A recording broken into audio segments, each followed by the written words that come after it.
और इस छोटे से ब्रेक के बाद क्रिएटर्स कॉर्नर में एक बार फिर से आपका स्वागत है। आज की डिजिटल दुनिया में अगर किसी चीज को टेक्नोलॉजी की रीढ़ कहा जाए तो वो है सेमीकंडक्टर चिप। मोबाइल से लेकर कार, लैपटॉप से लेकर मिसाइल तक लगभग हर आधुनिक तकनीक इन्हीं चिप्स पर निर्भर करती है। भारत अब इस अहम क्षेत्र में तेजी से अपनी पहचान बना रहा है। गुजरात के साणंद में माइक्रोन का पहला सेमीकंडक्टर असेंबली, टेस्टिंग, मार्किंग और पैकेजिंग यानी ATMP प्लांट शुरू हो चुका है और जल्द ही 3 और सेमीकंडक्टर प्लांट कमर्शियल प्रोडक्शन में आ जाएंगे। खास बात यह भी है कि ये बड़े प्रोजेक्ट देश के 6 अलग अलग राज्यों में फैल रहे हैं। सिर्फ 4 साल पहले शुरू हुए इंडिया सेमीकंडक्टर मिशन के तहत आज भारत खुद सेमीकंडक्टर चिप बनाने की दिशा में तेजी से आगे बढ़ रहा है और ग्लोबल सेमीकंडक्टर मैप पर मजबूत मौजूदगी दर्ज करा रहा है। कंटेंट क्रिएटर यश रावत अपने इस वीडियो में विस्तार से बता रहे हैं कि भारत का सेमीकंडक्टर मिशन कैसे आगे बढ़ रहा है और यह देश के तकनीकी भविष्य के लिए क्यों इतना महत्वपूर्ण है। सानंद गुजरात में माइक्रोन का ATMP प्लांट चलते हुए हम देख रहे हैं तो समझ आता है कि वो मीटिंग दरअसल एक टाइमर की तरह थी। 32 महीने का काउंटडाउन जो सीधा वॉशिंगटन से गुजरात की मिट्टी तक चला। और अब टाइमलाइन में हम थोड़ा पीछे जाते हैं क्योंकि पूरी कहानी का मजा यहीं से है। जून 2023 में PM माइक्रोन मीटिंग, वहीं पर इन्वेस्टमेंट की बात पक्की होती है। कुछ ही महीने बाद सितंबर 2023 में सानंद में ग्राउंड ब्रेकिंग हो जाता है, यानी जमीन पर पहला पत्थर रखा जाता है। उसके बाद 2024 की फरवरी तक पायलट फैसिलिटी में मशीन इंस्टॉलेशन शुरू हो जाती है और फिर 28 फरवरी 2026 को PM मोदी खुद आकर उसी प्लांट का इनॉग्रेशन करते हैं और साथ साथ पहली made in India semiconductor memory module की शिपमेंट शुरू हो जाती है। मतलब MOU से लेकर कमर्शियल प्रोडक्शन तक पूरा हाईटेक सेमीकंडक्टर प्लांट सिर्फ 32 महीनों में ऑन ग्राउंड ऑपरेशनल हो जाता है, जो दुनिया के किसी भी स्टैंडर्ड से बेहद तेज है। अब यहां पर असली बात आती है कि यह सिर्फ एक प्लांट की कहानी नहीं है दोस्तों। Union minister for electronics Ashwini Vaishnaw ने गांधीनगर में सेमीकॉन कॉन्फ्रेंस के मंच से साफ कहा है कि माइक्रोन के इस ATMP प्लांट के बाद अब और 3 सेमीकंडक्टर प्लांट 2026 में कमर्शियल प्रोडक्शन में चले जाएंगे। यानी कुल 10 अप्रूव्ड प्रोजेक्ट्स में से 4 प्लांट 2026 तक चालू हो रहे हैं। एक सानन वाला माइक्रोन और 3 और जिनका काम तेजी से भी चल रहा है।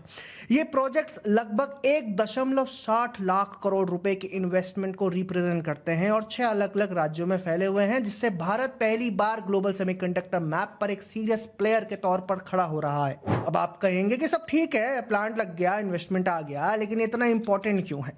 तो जरा 2-3 तस्वीरें याद करवा देता हूं मैं आपको। अगर आपके पास अपने क्रिटिकल टेक एसेट्स नहीं है तो आप हमेशा किसी न किसी के रहमो करम पर रहते हैं और सेमीकंडक्टर आज के जमाने का सबसे बड़ा क्रिटिकल एसेट है। चिप कार की डिलीवरी रोक सकती है, हॉस्पिटल के इक्विपमेंट रोक सकती है, डिफेंस सिस्टम्स रोक सकती है, सैटेलाइट्स रोक सकती है। 2 साल पहले हमने ये एक्सपीरियंस किया भी था कि चिप शॉर्टेज की वजह से गाड़ियों की डिलीवरीज महीनों तक डिले हो रही थी क्योंकि ग्लोबल सप्लाई चेन में चिप की कमी हो गई थी। अगर हम हमेशा बाहर से चिप इंपोर्ट करेंगे तो दुनिया में कहीं भी युद्ध, संकट या पॉलिटिकल टेंशन हुआ तो उसका सीधा असर हमारी इकोनॉमी, हमारी इंडस्ट्री, हमारी जॉब्स पर पड़ेगा। यहीं से आता है इंडिया सेमीकंडक्टर मिशन। 2021 में लॉन्च हुआ और सिर्फ 4 साल में हम सेमीकंडक्टर बना सकते हैं वाले सवाल से पहले प्लांट चालू, 3 और रास्ते में पहुंच गए हैं। माइक्रोन का सानन प्लांट अपने आप में लगभग 22,500 करोड़ रुपए की इन्वेस्टमेंट लेकर आया है और उसी के साथ 10 अप्रूव प्रोजेक्ट्स के जरिए कुल 1.6 लाख करोड़ का पूरा इकोसिस्टम बन रहा है। ATMP से लेकर फुल फैब तक ये सिर्फ कुछ फैक्ट्रीज नहीं है, ये आगे चलकर लाखों direct indirect jobs, hi-tech design ecosystem और एक पूरा नया एक्सपोर्ट सेक्टर तैयार करने वाली कैपेसिटी है। वही PM जो अमेरिका में CEO से डील की शुरुआत करते हैं, वही PM गुजरात में जाकर उसी प्रोजेक्ट का इनॉग्रेशन भी कर देते हैं। इसको ही लोग मोदी मॉडल ऑफ एग्जीक्यूशन बोलते हैं कि जो वादा किया उसकी डिलीवरी पर पॉलिटिकल कैपिटल भी लगाई और एडमिनिस्ट्रेटिव मशीनरी को टाइम बाउंड मोड में पुश भी किया। और ये स्टोरी सिर्फ सेमीकंडक्टर तक सीमित नहीं है दोस्तों। अश्विनी वैष्णव ने उसी मंच से मुंबई अहमदाबाद बुलेट ट्रेन की टाइमलाइन भी रीराइट की। लगभग 508 किलोमीटर का पूरा high speed rail corridor Japan की टेक्निकल और फाइनेंशियल हेल्प से बन रहा है और टारगेट है कि 2027 के आसपास इसका इनॉग्रेशन हो। बीच में 12 स्टेशन होंगे और मुंबई से अहमदाबाद की ट्रैवल टाइम थोड़ा कम देन 2 आवर्स रह जाएगी, जबकि अभी कार या नॉर्मल ट्रेन से 5 से 8 घंटे लगते हैं। यानी जो देश देश कभी 3 दिन का स्ट्रेटेजिक ऑयल रिजर्व रखकर डरा डरा सा इकोनॉमी मैनेज करता था, वही देश आज बुलेट ट्रेन, सी पोर्ट्स, एक्सप्रेसवेज, सेमीकंडक्टर फैब्स और डिजिटल पब्लिक इंफ्रास्ट्रक्चर के साथ खड़ा है। तो अब सवाल ये नहीं है कि माइक्रोन का एक प्लांट लग गया सो व्हाट। असली सवाल ये है कि क्या भारत सच में डिपेंडेंट यूजर से इंडिपेंडेंट निर्माता बन रहा है या नहीं।